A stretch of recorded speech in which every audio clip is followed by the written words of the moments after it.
بنی اسرائیلو کې دا یو قانون وو، چا چې با زر میاشتې عبادت وکړو نو هغه ته به عابد وي، دا عابد عبادت گزار دی. نو چې دا واقع صحابه وره دا غوي ته ډېر رشک پیدا شو، اخو ډېر د عمل والا خلکو چې زر میاشتې عبادت دومره زیات عمر دا غوي، کاش چې زمونږ هم دومره عمر وي، مونږ هم دومره عبادت کړی وي. نو بده کې حضرت جبرئیل علیہ السلام وحی وروړه، اے الله رسول الله صلی الله علیه وسلم د خپل ملګرو صحابو ته دی وای خفکیږي، ما تاسو لا الله جل شانو بطور تحفه یو داس شپه درکړه چې تاسو په هغه ټول شپه کې یا په صحیحه کې قیام وکې عبادت وکې، نو دغه بنی اسرائیل او دغه زر میاشتو د عبادت نه زیات اجر به الله تاسو لره درکړي. بده یو شپه کې چې لک شانته مله ته ودرېږي دغه ثواب په حاصلېږي. لک شانته ودرېدل فرض مزده کو، تراویح دی وکړل، لک تلاوت ته وکړو، لک دعا دو کا بدی باندې دا فضیلت حاصلېږي. خو لیکن زمون بدعملیان ډېرې زیاتې دي، په لږ عبادت اکتفا نه ده کول پکار، کم از کم دا تاک شپې ټولې الله ته رونو کو، په سجده کې وددي رکوع اوږدې اوږدې سجدې اوږدې اوږدې رکوعګانې پکې وکړو، تلاوت پکې وکړو، ذکر اذکار پکې وکړو، الله ته پکې وجاړو. غون کال تیر شي د کانو په شان سترګې دي شرطه اوښکه د الله د یری توی نشي. نو دا یو موقع ده چې الله ته وجاړو، رب ذوالجلال باندې ځان معاف کو. یو حاجی صاحب یو مالدار سړی کور مخه ته کټ واچوا او وته وایا چې الا بزه دا کټ د دې زنه وشتاوما چې مال دې 1 روپۍ نه را کړی درسو پوری، نو هغه برته چې والا دا 10 روپۍ والا زشا به دې زنه.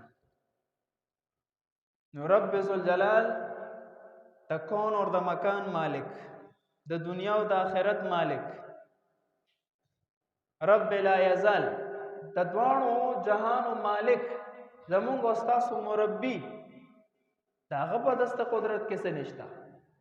نو کوم وته معمولی اوخکت وای کا معمولی ډېر قدردان ذات دی، د دې یو اوخ کې دومره قدر کوي چې پټول ګناهونو بعد عفو قلم راکړي.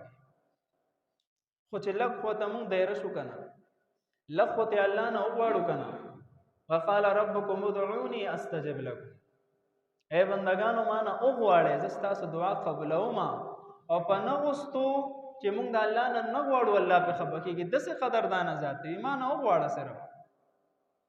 مفتی تقی عثماني صاحب بیان کې فرمایل وی زمونږ ته استاد فرمایل چې د الله سره خوږې خوږې خبرې کوي، غپ وسره ولګوي، او څنګه غپ چې یا الله یا خو ما د ګنا نه محفوظ وساتي، او کو محفوظ مې نه ساتي نو په آخرت کې د ګنا په وجه ما پکړو نه کی،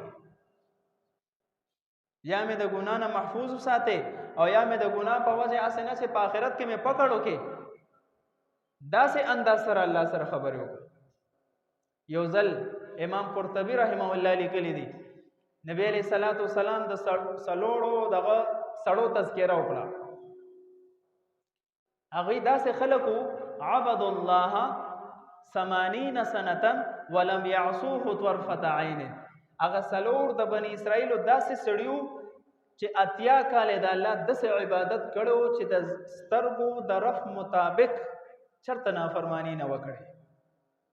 صحابه ته دا قصه کوله، او خلک سوکو حضرت ایوب علیہ السلام، حضرت زکریا علیہ السلام، حضرت حزقیل علیہ السلام اور حضرت یوشع بن نون علیہ السلام. دا سلور انبیاء نه خو ګناه کیږي نه.